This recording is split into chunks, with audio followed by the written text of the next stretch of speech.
خوای گەورە میهرەبان زۆر بەڕەحم و میهرەبانە، بۆیە هەموو کاتێک با ئێمە نیەت و مەبەستی خێر و چاکەمان هەبێت. ئەو نیەتە چاکەی کە لە دڵمانایە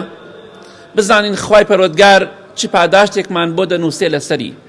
و ئەو نیەتە خراپەش کە لە دڵمانە بێ بزانین خوای گەورە چی سزایەکمانەدا لەسەری. لە حەدیثێکی صحیح تەرغیبە هاتووە، خۆشەویستی خوا فەرمێ صلی الله عليه وسلم هەر کەسێک بڕاتە سەر جێگای خەوتن و نووستنەکەی دەیەوێ بخەوێ وهو ينوي أن يقوم فيصلي من الليل، بەڵام کاتێکە دەخەوێ لەسەر جێگاکەی نێتی وایە شەو هەڵبسێ و شەو نوێژ بکات، نێتی وایە حەزی لێ شەو نوێژ بکات، بەڵام خەوی پێدا دەکەوێ خەبەری نابێتەوە هەتا بانگی بەیانی. کاتێکە خەبەری دەبێتەوە کاتی شەو نوێژ نەماوە، بەڵام شەو نێتی هەبووە بەڵام خەوەکەی نەهێڵاوە، خەبەری نەبووتەوە. پێغەمبەری خوا فەرمێ صلی الله عليه وسلم خوای گەورە چی بۆ دەنووسێ؟ کوتیبە لەه ما نەوە،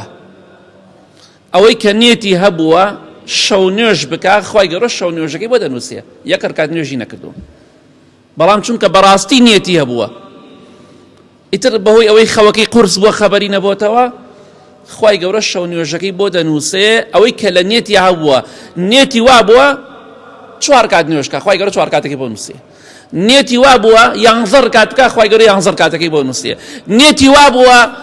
جوزێ قورئان بخوێنێ خوای گەورە جوزە قورئانەکەی بۆ دەنووسێ، هیچیشی نەکردو،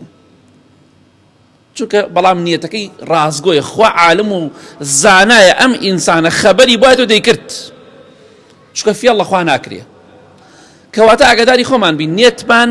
خێر و چاکە بێ، ئەگەر ئەنجامیشی نەدەین خوای گەورە بۆمان دەنووسێت. بۆیە هەموو کاتێ نیەتی خۆت پاکەرەوە بۆ ڕەزامەندی خوای پەروەردگار، نێتی پاکت هەبێ، نیازی پاکت هەبێ، مەبەستی پاکت هەبێ، چی مەبەستێک لە دڵتا بێ، وەک خۆشەویستی خوا فەرمێ صلی الله عليه وسلم وإنما لكل امرئ ما نوى، مرۆڤ چی نیەتێکی هەبێ خوا ئەو نیەتێ بۆ دەنووسێت، ئەوەی بۆ دەنووسێت باش یا خراپ. ئەمە ڕەحمی خوایە، خەوت پێدا کەوتووە بەتەمای شەو نوێژ بتە بەڵام نەتکردووە خوا شەو نوێژەکەت بۆ دەنووسێت.